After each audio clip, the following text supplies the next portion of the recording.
DA news প্লাছৰ কিছুদিন পূৰ্বে এটা বাতৰি সম্প্ৰচাৰ কৰিছিলে আৰু বাতৰি সম্প্ৰচাৰ কৰাৰ পাছতে NHIDCL কৰ্তৃপক্ষৰ এই বাতৰি দৃষ্টিগোচৰ কৰিলে আৰু তাৰ পাছতে পুনৰ নিৰ্মাণৰ বাবে আপোনাৰ এই গাৰ্ডৱাল নিৰ্মাণ কৰিবলৈ আপোনাৰ তেওঁলোকক MS কুশল দেউৰী নামৰ যি আপোনাৰ ঠিকাদাৰ প্ৰতিষ্ঠানে নিৰ্দেশ জাৰি কৰিলে। আমি বাতৰি সম্প্ৰচাৰ কৰিছিলোঁ কিছুদিন পূৰ্বে আৰু সেই বাতৰি দৃষ্টিগোচৰ হৈছিলে আয়ুক্ত মহোদয়, শিৱসাগৰ জিলা আয়ুক্ত মহোদয় বাতৰি আপোনাৰ দৃষ্টিগোচৰ হৈছিলে আৰু দৃষ্টিগোচৰ হোৱাৰ পিছতে এই গাৰ্ডৱাল আপোনাৰ পুনৰ নিৰ্মাণ কৰিব গ'লে ইয়াত আপোনাৰ হাতুৰি কোব পৰিলে ৩-৪ ফুট ওপৰলৈকে আপোনাৰ এই গাৰ্ডৱাল নিৰ্মাণ কৰিছিলে আৰু তাৰপাছত এই গাৰ্ডৱাল ভাঙিবলগীয়া বাধ্যত পৰিলে, যিহেতু আপোনাৰ বিসংগতিপূৰ্ণভাৱে গাৰ্ডৱাল নিৰ্মাণ কৰিছিলে। MS কুশল শৰ্মা নামৰ আপোনাৰ যি ঠিকাদাৰ প্ৰতিষ্ঠান আছিলে, ঠিকাদাৰ প্ৰতিষ্ঠানে আপোনাৰ এই গাৰ্ডৱাল নিৰ্মাণ কৰিছিলে আৰু এই গাৰ্ডৱাল আপোনাৰ বিসংগতিপূৰ্ণভাৱে নিৰ্মাণ কৰিছিলে আৰু অকল এয়াই নহয়, আপোনাৰ বিভিন্ন প্ৰান্তত এনেকুৱা ধৰণৰ আপোনাৰ বিসংগতি হৈ থকা পৰিলক্ষিত হৈছে। আমাৰ লগত আপোনাৰ স্থানীয় লোক আছে, কি ক'ব? নাই, এইটো মাত্ৰ এটা উদাহৰণ। এই যি গাৰ্ডৱাল আপোনালোকে দেখিছে বা আমি দেখিছোঁ, অৱগত প্ৰত্যক্ষ কৰিছোঁ, এইটো মাত্ৰ উদাহৰণ। এনেকুৱা কিন্তু গাৰ্ডৱাল বহুত জেগাত বিসংগতি হৈছে, উজনিৰ পৰা নামলৈ। আৰু বিশেষকৈ মই এটা কথা ক'ব বিচাৰোঁ, বিগত দিনত যি হ'ল হৈ গ'ল, কিন্তু অনাগত দিনত যিসকল ঠিকাদাৰে আমাৰ এই কামবোৰ কৰিছে যাতে সুচাৰুৰূপে কৰে, বিগতৰ বিগতৰ যাতে পুনৰাবৃত্তি নহয়, অনাগত দিনত এইবিলাক যি ভাঙি ছিঙি বনাইছে আকৌ ভালকৈ বনাওক। আৰু এই ভঙা চিঙা পতা অৱস্থাটো ইমানতে আমি দেখা গৈছে দিচাং দলঙৰ ওপৰত দিবলৈ যি মানে লোহাৰ পোষ্ট বনাইছিলে, সেইবিলাকো ভাঙি ছিঙি চূৰ্ণ বিচূৰ্ণ কৰি আকৌ পুনৰ নিৰ্মাণ কৰিছে। ইয়াত নিশ্চয় কেন্দ্ৰীয় চৰকাৰৰ কোটি কোটি টকাৰ ৰাজহ লোকচান হৈছে। আৰু বিশেষকৈ গৌৰীসাগৰৰ পৰা ডিমৌলৈকে এই পথছোৱা সাংঘাতিক এটা বিধ্বস্ত ৰূপ। ডেইলি ইয়াত মানে এক্সিডেণ্ট হৈছে, দুৰ্ঘটনা পতিত হৈছে, মানুহ মৃত্যুমুখত পৰিছে। আজি ৩-৪ দিনৰ আগত প্ৰগতি চাৰিআলিৰ এজন পগলা মানুহ ৰাস্তাত শুই থকা অৱস্থাত এই গাৰ্ডৱাল বা এই ৰাস্তাৰ ভুলৰ কাৰণে এখন গাড়ীত মহতিয়াই চিৰদিনলৈ ঘূৰণীয়া কৰিলে। এজন অসমীয়া যুৱক, তেওঁ মানসিকভাৱে বিকাৰগ্ৰস্ত। এই ঘটনাবোৰ হৈছে। আমি অনুৰোধ কৰিছোঁ ঠিকাদাৰ গোষ্ঠীক, ঠিকাদাৰ কৰ্তৃপক্ষক, বিগত দিনত যি দুৰ্নীতি হ'ল বা যি কামৰ অৱহেলা হ'ল যাতে অনাগত দিনত নহয়, এইটোকে অনুৰোধ কৰিছোঁ। আপুনি কি ক'ব?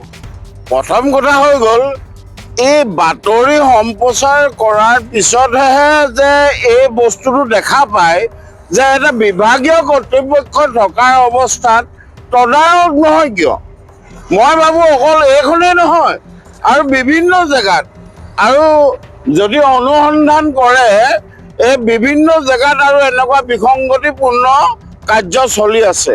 গতিকে লৈ বিভাগীয় কৰ্তৃপক্ষৰ লগতে আৰু মানে ঠিকাদাৰক আমি অনুৰোধ কৰিছোঁ, তেখেতে যে মানে উপস্থিত থাকি গোটেই বস্তুটো তদাৰক কৰিবলৈ অনুৰোধ কৰিলোঁ আৰু এটা উপযুক্তভাৱে এই বস্তুটো তদাৰক কৰি এটা এনকুৱাৰী কৰিবলৈ মই বিভাগীয় কৰ্তৃপক্ষক অনুৰোধ কৰিছোঁ।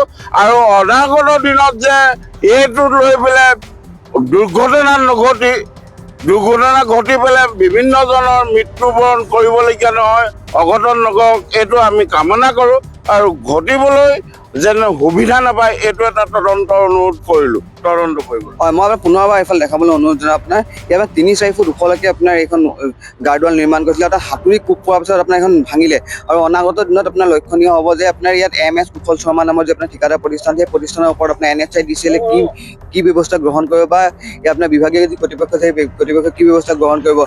এয়া প্ৰথম কথা নহয় আপোনাৰ MS কুশল শৰ্মা নামৰ যি ঠিকাদাৰ প্ৰতিষ্ঠান, এয়া প্ৰথম ঘটনা নহয়। আপোনাৰ তেওঁলোকে বাৰম্বাৰ এনেকুৱা ধৰণৰ ঘটনা সংঘটিত কৰি আহে। সেইবাবে আপোনাৰ লক্ষণীয় হ'ব অনাগত দিনত আপোনাৰ তেওঁলোকৰ ওপৰত কি ব্যৱস্থা গ্ৰহণ কৰিব। ভাং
যিকোনো খবৰৰ বাবে যোগাযোগ কৰক 7099017330 লগতে 7099017110 নম্বৰত।